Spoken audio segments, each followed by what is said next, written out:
This is the first part in a series about money and how it affects the church. Subscribe to Truce in your podcasting app and you'll get every new episode as it comes out. One of the biggest issues in the church is money. Always has been. It makes us uncomfortable. Churches are supposed to be places of refuge, prayer, and worship, and they are, of course, but that stuff doesn't come free. We've got to keep the lights on, pay for the building, for upkeep, insurance, pastors' wages, and maybe a parsonage, Bibles, Sunday school curriculum, the pews and chairs, vacuum cleaners, even toilet paper. Money, whether we like it or not, has to come from somewhere. In most churches, that money is donated by people who attend that church. And there's a golden number, a rule of thumb, an amount of your paycheck that some say you should be handing over every week. Most of us know what that number is. Does anybody know what that number is generally? 10%. It finally got warm enough this week to go camping. So, in typical Truce fashion, I brought my audio equipment to a party. Some campfire just overlooking the river and all the granite peaks around. It's really ugly, so nobody else should want to come here ever. So, and we just all spent the night in our vehicles or tents and making breakfast by the campfire. My friends and I gathered around an early morning campfire to talk about money, how it gets to the church from us. Okay, so I'm over by the river here, and I'm gonna do the opening line. You're listening to the show that uses journalistic tools to look inside the Christian church. We press pause on the culture wars to explore how we got here and how we can do better. I'm Chris Starin, out in the wilderness, and this is Truce. Yeah, does anybody first know when tithing appeared in the Bible? Was it when? Cain and Abel. That was the first time someone made an offering to God. Now, the first time someone gave 10% to the work of God, that was in Genesis 14. Tithing is kind of a fancy word we use sometimes. It's used in most churches to refer to the money we give to the church, often on Sunday mornings when the plate is passed around. You know what the word tithe means? Well, in my understanding, it's giving a portion of what you have, but I don't know if that's true either. In Hebrew, it literally means a tenth. So, Genesis 14. In this chapter, we encounter Abram. You might have heard of this guy. Abram was one of the patriarchs of the Jewish faith who would later be called Abraham. And in chapter 14, he goes to war with a bunch of different cities. And he wins, seizing all kinds of spoils of war, many of which had been stolen by his enemies. In the process, he meets this fella who has one of the best names in the Bible, Melchizedek. What? You know his name. Does start with an M. Melchizedek. Yes, wow! Yes. Thank you for the hint. So who is this Melchizedek guy? Here's a friend of mine reading from Genesis 14. He was a priest of God Most High. So, a nice guy to know. And he blessed Abram, saying, Blessed be Abram by God Most High, creator of heaven and earth, and praise be to God Most High, who delivered your enemies unto your hands. Then Abraham gave him a tenth of everything. So that's Abram, I guess. But in order to say thanks for the blessing, Abram gives up a tenth of the spoils of war to the high priest. Big thing to note here, he gives it up without being told to do so. God didn't command him to do this. He just did it. Gave 10% to the work of God. And the Jewish religion was in its infancy at this point. There was no temple and no Jewish law. The 10% was not required yet. Then there's this guy, Jacob, another one of the founding fathers of the Jewish people. Jacob has a dream in Genesis 28. In that dream, God tells Jacob, I will give you and your descendants the land on which you are lying. Of all that you give me, I will give you a tenth. That's it, yeah. Isn't that simple? It's going to take some slavery in Egypt and some serious wars to fulfill that, but God has given Jacob this promise. His response to God is, I will give you a tenth. In other words, a tithe. Let me ask you, given Jacob's gift, were the people of his time commanded to give 10%? Still, no, because he just did it. He wasn't commanded to do so. Or, as theologians might say, it wasn't prescribed. This was also before the temple in Jerusalem, before the law. There were no lights to keep on, no vacuum cleaners to buy. Guys like this gave of their wealth as a way of saying thanks to God. Until the law of Moses. When Moses received the law from God, and after he gives them a list of things they can and can't eat, You shall not boil a young goat in its mother's milk. he also commands them how to treat the sick and their servants, stuff like that. I kind of like to read the law because you can see not only God telling them what he wants, but you get to see a civilization being born. Then, God commands the people, You shall surely tithe all the produce from what you sow, which comes out of the field every year. it's not just grains, but wine and livestock and all of that. Or if they had to transport their offering a long way, they could just bring money. This time, though, it's a command. 10% becomes the rule. 10% of your yearly income. So now we've got our magic number, the one that so many Christians hold on to. This money was meant for the Levites, the priestly bloodline within the Jewish people. They didn't get any land when they arrived in Israel, so this money is to sustain the priesthood, among other things. There are theories, of course, that say, no, it wasn't just 10%.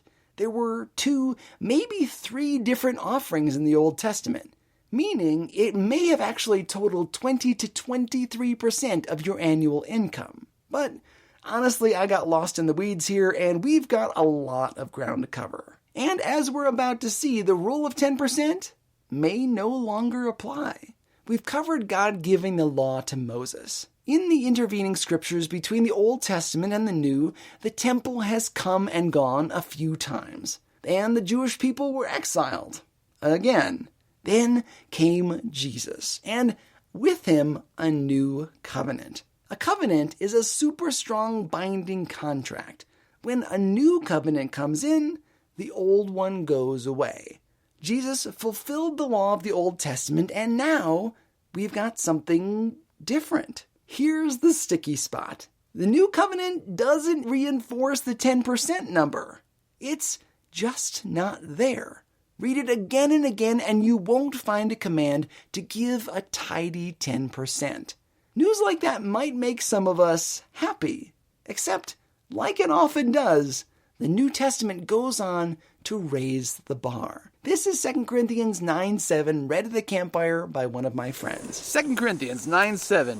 Each one must do as he has proposed in his heart, not grudgingly or under compulsion, for God loves a cheerful giver. Maybe that didn't sink in. Basically, we're no longer limited to 10%, but whatever God puts on your heart, which could be 15%, or 20%, or 30%, maybe the whole kit and caboodle. And that is a little unsettling, because the New Testament is far more comfortable with ambiguity than we are. We like 10%. It's an easy calculation. We know exactly what it means. 10% is what you give to a waiter who maybe didn't do so well. No big deal. It's so convenient that there are some preachers who still hold on to it. Here is the prosperity gospel preacher, Jerry Savelle. Don't allow anyone to tell you that sowing and reaping is under the law and we don't have to do it anymore. Not only that, we not only have the privilege of tithing and the privilege of giving and the privilege of sowing and the privilege of blessing other people, being a blessing. But we also have the right to expect a harvest. Which brings us to the first reason we wanted to talk about this on Truce. So much of the Christian life is about holding things in tension. We aren't saved by our works, but we still have to do them anyway. We're supposed to love our enemies, which is difficult because they are our enemies. If we've gone to the length of calling someone an enemy, we've got a real problem with them, and still, God tells us to love them. The Christian walk is all about these tensions. It's the same for money. We're not supposed to love money, but we need money just to live life, to buy groceries, to pay rent, file our taxes, not to mention keep the lights on in church, maybe pay the pastor and staff. It says in 1 Corinthians 9 that people who do God's work deserve to be paid for it. Even when they were building the temple in the Old Testament, they were commanded to pay the workers, not just use volunteers, leading again to a tension. We're supposed to pay pastors, missionaries, etc. for their work, but how much? Which brings us to April 2019. An Instagram account called Preachers and Sneakers was suddenly in the New York Times. It now has over 178,000 followers. The account shows famous pastors wearing expensive sneakers, like a South Carolina preacher named John Gray sporting a $5,000 pair of shoes. The pastors in these pictures sometimes say that the shoes and clothes are given to them, and that they are helpful when reaching millennial audiences with expensive tastes. But what does it look like to the outside world? To people who are skeptical about where donated funds go? We cringe when we see pastors wearing expensive clothes, but is it inherently wrong for preachers to have nice things? Do pastors need to take a vow of poverty? For that matter, do you and I have to take a vow of poverty? This discussion turns really dark when our spiritual leaders try to strong-arm congregations into paying more and more money to the church. We see this all the time on Christian television. And the verse of choice when you want to strong-arm a congregation? Malachi 3:8-10. This is God talking, though, of course, it's read by a friend of mine at the campfire. Okay, this is, will a man rob God, yet you are robbing me? But you say, how have we robbed you?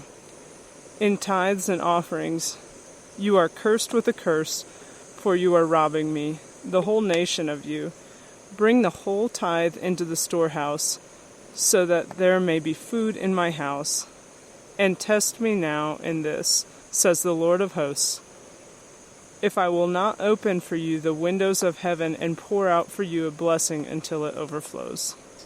Thank you very much. Once again, we get into a sticky situation. This verse is from the Old Covenant. Not to mention, this verse is about bringing tithes to the house of God, which no longer exists in Jerusalem. Yet, there is a promise that God will bless those who give. Not to mention, there are a lot of personal testimonies from people who give and God blesses them. Is it okay to use this verse to get more money out of people? What if God hasn't put the pastor's desired dollar amount on the hearts of the congregation? As per usual, it boils down to this. We're overcomplicating it, trying to use the Old Testament when it suits us and ignoring it when it doesn't. Just give money when God puts it on your heart. Pray about it, and do what you're called to do. We are told to give. We are. We're supposed to pay those who do God's work. Whether or not that means buying private jets and Yeezys is another thing. Bringing us to the second reason we're talking about this. We're at the beginning of a series about how money impacts the church, especially big money. How we can buy influence and how our perceptions change based on where the money goes. This is key, because we Christians are told in the Bible to give to God's work. Does giving to homeless shelters count, or church building funds? Those examples are pretty straightforward and not controversial. What about funding pro-life causes, or funding politicians, or political parties? Since we're pretty comfortable marrying our political beliefs with our religious ones, some of us don't see the difference between dropping a check in the plate on Sunday and backing a politician who might give us what we want. What if I use the money God gave me to skirt taxes in ways that poor people can't? What if I go to church on Sundays, give money to great causes, and then ruthlessly break my business competition, underpay my employees? Does it matter where our money comes from? Does it matter exactly where it goes? can I use my Christian giving to gain power and influence for myself or my company? Those stories and more in the coming weeks. Stay with us.